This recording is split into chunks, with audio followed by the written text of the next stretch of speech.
whatever. He's limited to 2 minutes. It'll be shorter than 2 minutes. Thankfully, our treasurer, the foundation treasurer, Jim Peterson, made some notes because he was going to give these remarks for me, and so I'm going to use his notes. So this will be brief. I currently have the pleasure of serving as the president of your club's foundation. The foundation, for those of you that don't know, was established in 1972, and we've been operating off the same exact set of bylaws and articles of incorporation. So one thing that the board has decided to do is to review the articles of incorporation and the bylaws. We've engaged Greg Smith, who is a member of the club, who, as many of you know, is an attorney and a CPA. And Greg has met with the board. Well, he met with Jim and I individually. We did a little bit of work. He's met with the board, and we are crafting some enhancements to the bylaws to make them modern and as they should read in the 21st century. Once we get those approved, we'll certainly inform the club of that, and then we have to inform Kiwanis International that we've made enhancements to those bylaws. So we're working on that. But our main duty is to make grants in the community to deserving organizations. Our endowment, or the corpus of the foundation, is approximately $573,000. So we spin off about $15,000 a year in grants. We do have an investment policy to take care of that $573,000. And we'll probably be reviewing that investment policy because we've also realized it's been a number of years since we've done that. But we use Vanguard index funds, so it makes it nice and simple. Our current treasurer, Jim Peterson, and Greg Smith, both as they have served as treasurer, have made it nice and easy for themselves and for the board to look at the financial statements. So the money's in good hands. In case you're wondering, it's invested about 70% in fixed income funds and 30% in equity funds.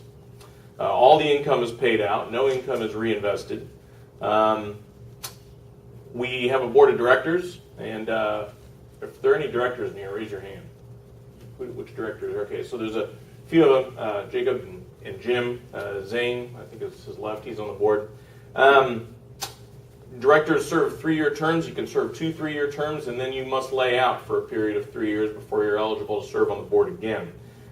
We will have 2 vacancies coming up, and as I've made an appeal before, if anybody in the room is interested in serving on the foundation board, please see me or contact me. 2 or 3 of you have already done that. We'll meet in November, and we will make a decision on how we're going to fill those 2 vacancies. And I guess that would be the last thing. Speaking of meetings, the foundation meets on the second Tuesday of the odd-numbered months. So we'll have a November meeting, and then we'll go January, March, May, July, September. So that's when we meet. And we have a page on the club's website, and that's how organizations and community hear about us and submit their grant requests. Does that sound good? Sounds good. All right. There you go. Thank you.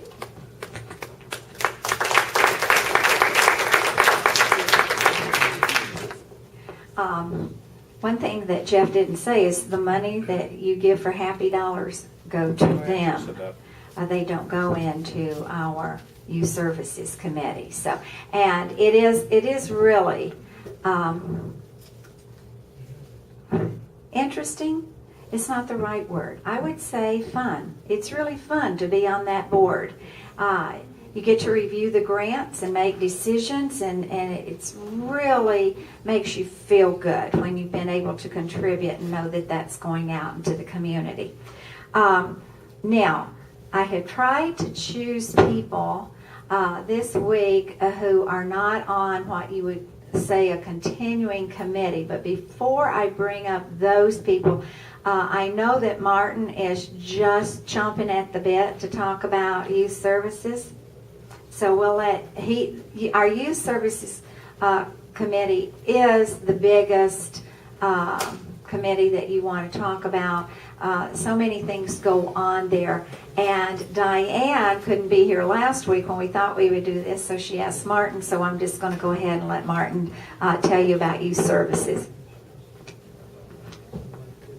And I think you should be up here. No, that's not fair.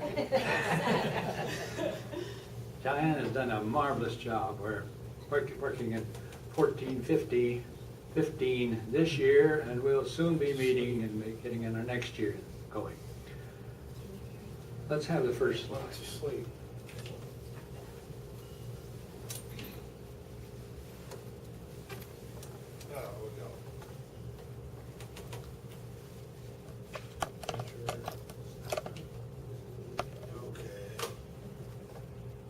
Isn't she beautiful?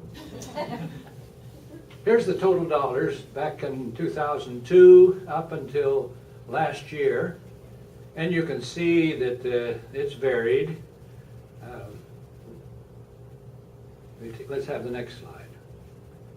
Since 2002, Kiwanis has funded projects of 40 different local agencies serving youth at a total of almost $118,000. The average budget for the year 2002 to 2004 has been $7,300, awarded to 13 to 20 agency projects per year. The next slide. Here's last year's program, and you can see that over there there's about 13, maybe 12 particular grants that were made. You'll notice that they range from, I think there's a $400 in there, $300, and a couple of fours. You can see the one that I'm involved with, family literacy. We gave a grant of $400. What did it go for? The next slide.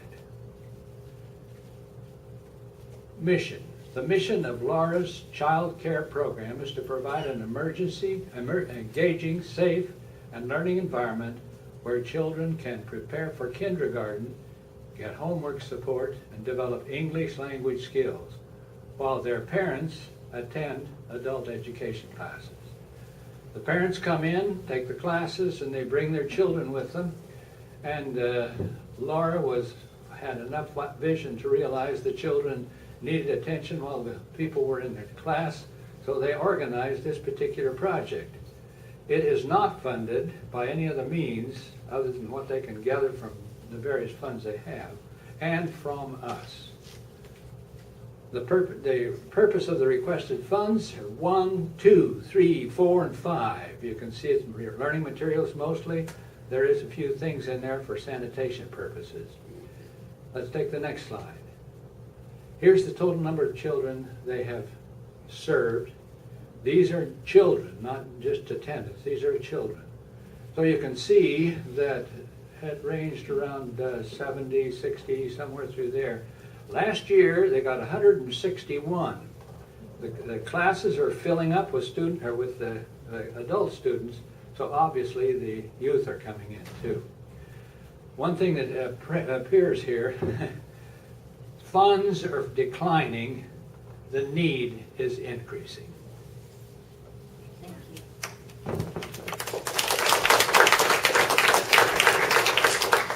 You're going to hear about other subcommittees of the Youth Services Committee as we go forward for our next two programs.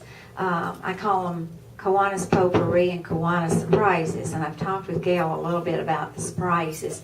I'm going to ask Rodney Vanderveer to come up and talk about our scholarship, because Rodney's going to be out of town and won't be able to do that in the next 2 weeks.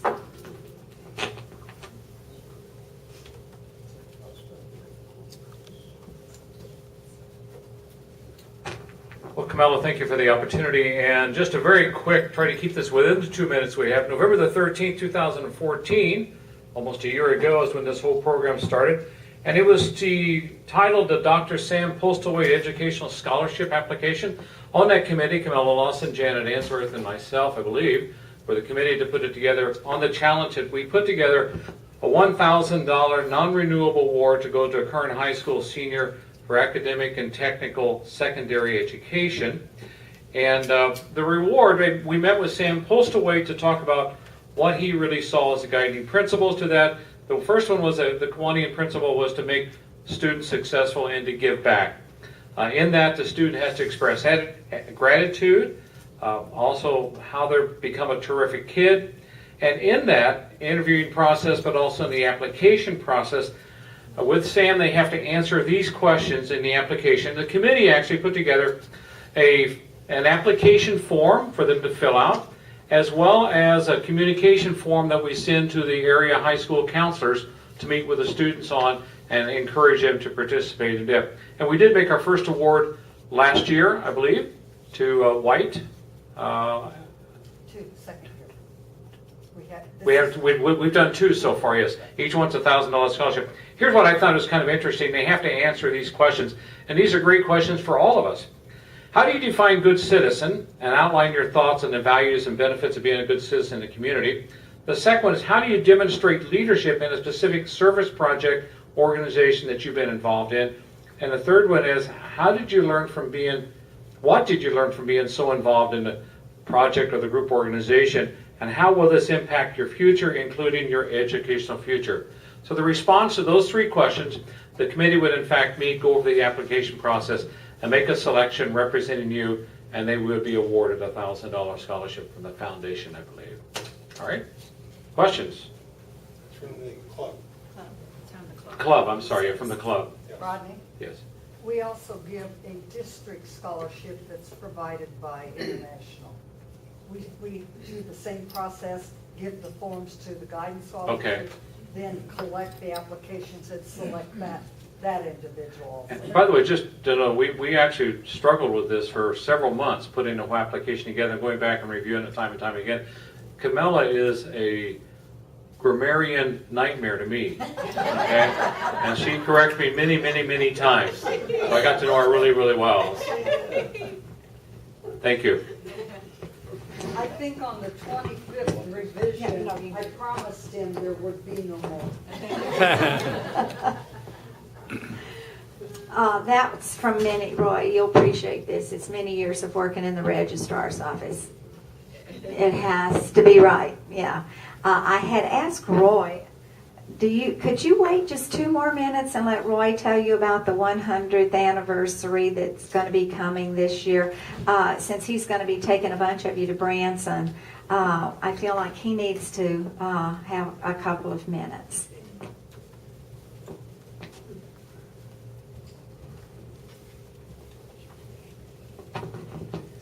I'll make this very brief because I have a couple of things to talk about maybe next week. But as was mentioned, our club was jump-started in September, but we were actually chartered in December. Next December, a year from now, will be our club's 100th anniversary, so we will begin working on a celebration event for that Centennial. It should be a very, very special occasion for all of us. Many of the committee members who worked on the planning for the 100th anniversary of Kiwanis International have already agreed to continue, but we are looking for additional members of our planning committee, some of the younger people perhaps, and some of the older members who have been around and seen a lot of the history of our club to join with us in making the plans. If you would be interested, please drop me a note or give me a telephone call or send me an email and I'll get you on the list. And we will try to have a meeting sometime yet this fall to decide when we actually want to celebrate. Since we were initiated in September and chartered in December, I'm thinking that probably sometime next fall will be an appropriate time, compromise as was mentioned earlier. But we need to begin identifying a celebration format and a location. So if you are interested, please contact me. We're also interested in receiving any suggestions that you might make concerning what kind of an event, what you would like us to feature so that we can begin the planning process. And as a reminder, in conjunction with our club's 100th anniversary, we are working on the Cumberland Park project. We have some grants that we have received, but we still need the support of individual Kiwanians. Many of you came through in flying colors in providing funds for the zoo education station. Now we need to turn our attention to the Cumberland Park project. Remember that your contributions are tax exempt because they would go to the Kiwanis Foundation with a memo for the 100th anniversary project. And we'll talk about more things later. Thank you. I would just, Roy didn't mention this, but this is probably for us a one-time committee. I don't think we'll be around for the next 100th anniversary, so jump in there, help everybody out. We're going to continue. We have some surprises in the next 2 weeks. We want to have the other committee chairs speak, so you get an idea. Chia, I did not have time in the program to let you dance on the table. I'm sorry.